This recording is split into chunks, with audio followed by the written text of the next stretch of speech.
Hey guys, welcome back to Let's Play Final Fantasy IV and the Crystal Room and the Dark Elf. And he speaks in caps because I don't know why not. And, well, I think we can take him. I don't think it really matters too much that we can't use our metal equipment. We'll be fine. He can't do that much damage to me. Well, let's use build up. And hit him from the back row with holy arrows. He is weak to holy, so that's pretty good. Ah, it's only fire too.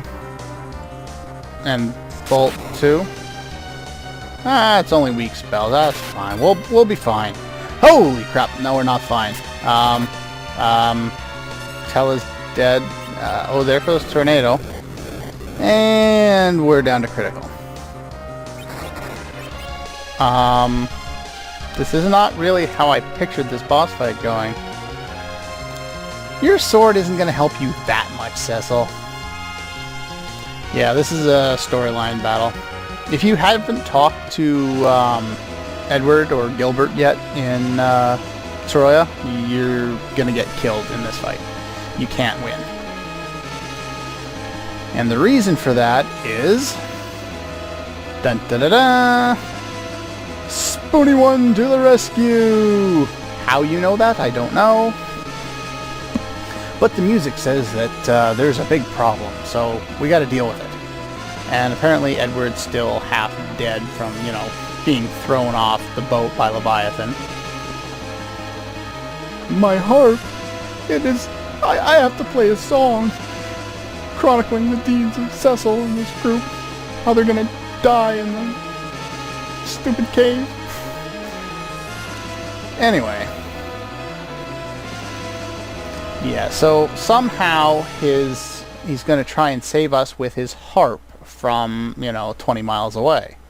I don't understand how that's going to work. But it's another excuse to play the melody of lute, which is always a good thing to hear.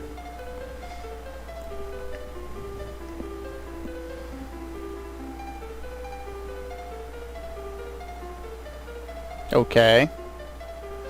And yeah, the echoer, the echo grass, depending on the translation, it as we were talking to that one lady in Troya, it can transform or transmute sound over long distances.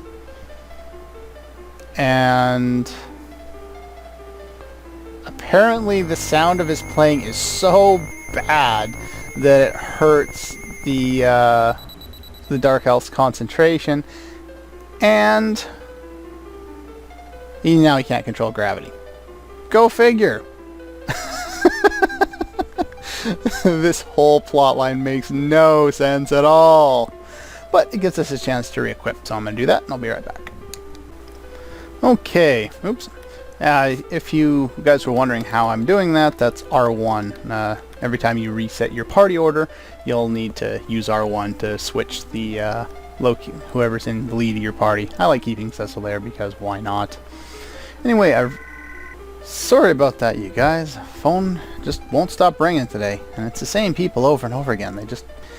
They won't go away. Anyway, like I was trying to say, rearrange the party, put Cecil, Yang, and Sid back in the front row, and re-equipped all their standard gear, except in the case of the arm gear. You want everyone still equipped with the ruby ring, because the boss can put you into the piggy status, which the ruby ring protects against. And you want Cecil on the legend sword instead of the slumber sword, because this guy is weak to holy. Badly. And we'll be able to do a lot of damage to him. But how are we going to survive this massive attack that he did last time? That's the one. Yeah, I think we're dead again already. No, for some reason it doesn't do any damage now. They reset his damage output. See? Look at that damage. Wow, that's a lot of damage. What I want to do here is I want to cast Berserk on Cecil, since he'll be doing the truckload of the damage at this point. And that will increase his damage by 50%. And he can cast the Tornado spell, which is kind of annoying. But yeah, that definitely helps out his damage a little bit. Use build up. And now what are you going to do? Ooh, real boss music. At this point, you can use the black magic spell Tornado, which will reduce him to critical, but that's a little cheesy. We don't really need to do that. I'm going to keep, well, I'll just set him up to heal. If he does some damage, then I'll be able to protect against it this way. Not too much to worry about in this fight. It's actually not as hard as a lot of people seem to make it out to be. You know, Cecil with the Legend Sword, and he'll do the majority of the damage needed to take this guy out. Just attack with everybody else, use build-up or normal attacks, and yeah, he falls down pretty easily. He does have a Dark Dragon Breath that is actually pretty powerful, can deal quite a bit of damage to your party. So if that happens, you know, hopefully tell his turn isn't too far away, and then just use Cure 3 on everyone.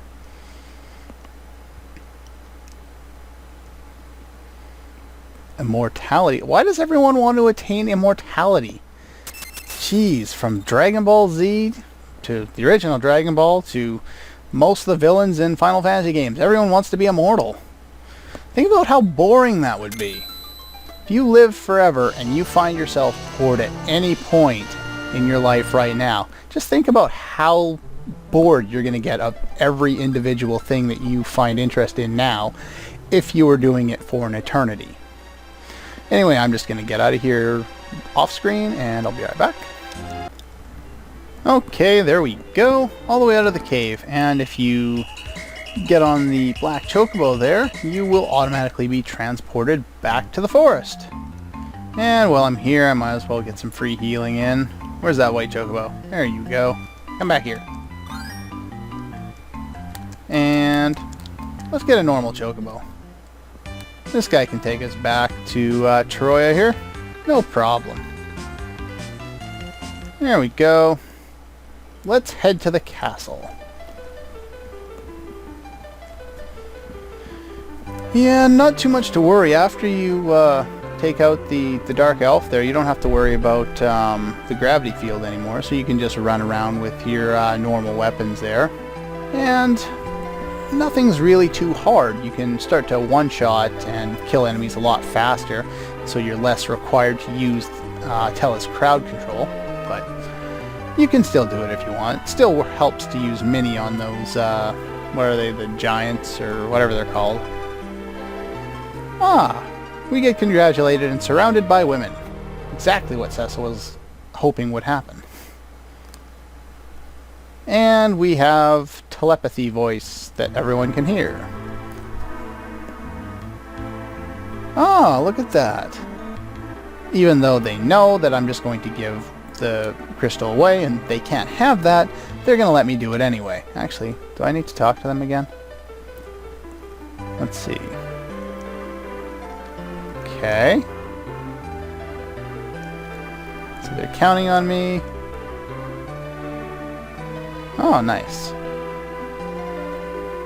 And this one tells you can take the treasure in the basement, which means we can head back over to the basement.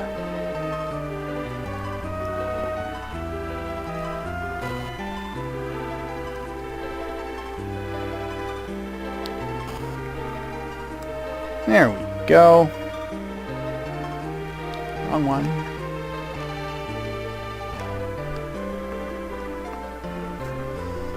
Ah, that's the one I was looking for. Remember this lady earlier? She wouldn't let us in here. Now it's a treasure chamber. Yes. Nice. Alright, over here, basically I think we just get access to the stairs. And we get a very large treasure trove containing basic items. Ooh, elixirs. Those aren't too basic. We get a great bow. Oh, and I forgot to sell things. Oopsies. Let's exchange it for something that I don't need. What don't I need? Antidote. Okay, I'm gonna go sell some stuff off screen. I'll be right back. There we go. More flame arrows, lightning arrows, ice arrows, more ice arrows, and ooh, a silver apple. That's actually pretty good. Most of the other stuff is just standard fare that we've been picking up for a while. Those elemental arrows will potentially be useful later. But anyway, now that we've picked up those, I'm going to have to deposit some of them with the fat chocobo in the forest to the north. So I'm going to do that, and then I will be right back.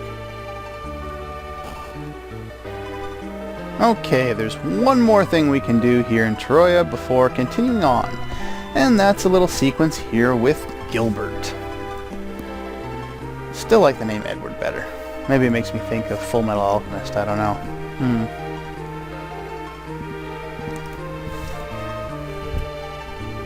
Yeah, why did that song affect him? They ward off evil fairies and spirits. Okay, if you say so, game. And of course, you know, doing something like that, you know, getting out of bed to play a harp, in his condition, results in him getting even more injured.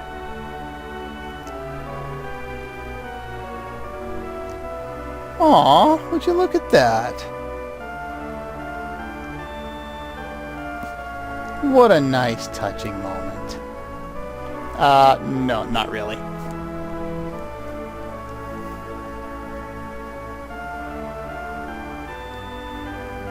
Well, that's a nice little scene there. Anyway, can I move? Thank you. Yep, we'll take out Golbez for your sake too. Though I'll really be thinking about getting Rosa back during that time anyway. Anyway, now that we've taken care of all our business here, we can continue on. And like Kane was saying there, we just need to get in our airship. Now is actually the time where you can no longer use your airship. And the reason is, as soon as you enter, I'll save first.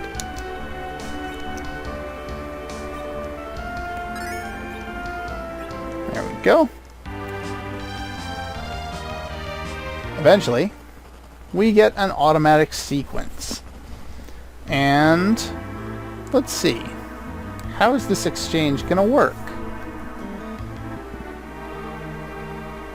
No, we're going to follow him. Well, we've had access to the entire world. How could we not have found it already then? Oh, we can only fly the ship ourselves at a predetermined altitude. However, for some reason in this sequence, we can go higher than that. Oh, I'm sure he wants to thank me. Where's the quotation marks?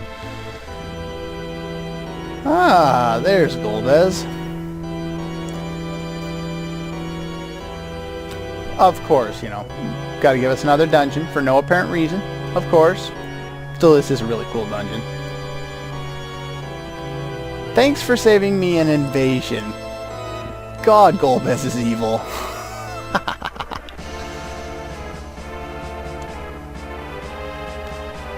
Oh boy. With that line, you almost expect there to be a countdown for this dungeon, but no. We do have new enemies. Oh crap! Powerful new enemies. I can't remember if they're susceptible to any... Oh, perfect. They are susceptible to sleep. Nice. Alright, we want... These guys obviously are weak to fire, so I got the Fire Claw on. So let's take out the one that's not asleep right now. And the guy in the back, I believe, is susceptible to Mini, but I'm not particularly worried. Whatever. He doesn't deal a lot of damage, so I'm not too worried about that Centaur in the back there. I believe he's weak to fire, though, so Yang's Claws should do quite well. Or Sid could take him out very easily. That works, too. Okay, so those ice beasts are weak to... Is that what they were called in this translation? I forget. And we get a flame mail, which is kind of unique, actually. Well, it's not really unique, it's just different for this game. You want to give that to Cecil because look at the damage, or not the damage, the defense increase is pretty good, and it even ups magical defense as well. What it does is it makes you immune to ice elemental attacks, but the game doesn't really tell you it also makes you weak to fire elemental. and I don't know why that is, but it is. And there's, as far as I remember, nothing else down here other than just an empty area. But I do want to find an enemy or two around here. Oh, there's one of them. These guys are susceptible to sleep. Oops, I meant to multi-target that. Oh well. Yeah, they're all susceptible to sleep, and what happens is the Marion will continue to summon marionettes. And he'll only do that if you take out all of the other ones. So, if I didn't cast sleep, that wouldn't really be a good idea. Though I do believe the more marionettes that he summons, the more experience you'll get for the fight. So that's something to keep in mind if you wanted to grind in that manner. Though it's usually easier to just run into enemies. Oh, here we've got a bunch of new enemies. Or maybe some that we've seen before. These guys are annoying. Actually, I don't want to do that. Come on, Tella's turn. Tella's turn. Yeah, we don't do a lot of damage to them. They have really high physical defense. So what you want to do, that's the wrong one. You want to cast Toad on them. There's Toad. The Bavarois are the purple ones, and they are susceptible to fire. So you could use Fire 2 or Fira or Fyra or whatever the translation I'm playing translates that spell as. But if you turn them all to Toads, they have no defense anymore, and you can take them out really, really easily. So, I think that's more effective, especially considering Tella's MP is not unlimited, and you'll run low relatively shortly in this relatively long dungeon if you're continuing to use Fire 2 all the time. There we go. Well, that's a few new enemies. I think there's a couple more. Oh, there's one more. The Prankster. These guys, from what I... Come on. Let me change rows! I need to change rows now! Change! Thank you! Yeah, I gotta heal up Tella. I don't think there's anything particularly special about them. I think they're easier to encounter on the first floor for some reason. Or at least that's what I've heard. I'm not too worried. I think... I can't remember what they're susceptible to. They don't have a lot of life, so I wouldn't really worry about it. I think they're weak to fire. A lot of enemies in this area are weak to fire, so if I keep saying that a lot, that's why. Let's see if I can take this guy out. Didn't expect to run into this many battles when I took that detour. And with the Fairy Claws, you can still manage to confuse enemies, though that's not always a practical or reliable way of taking them out. Okay, well, I think that's about all the time I'm going to have for this one. So, there we go. Next time, we will continue more through this tower, which is, although I don't think they've mentioned what it is the Tower of Zot. Anyway, I'll see you guys next time.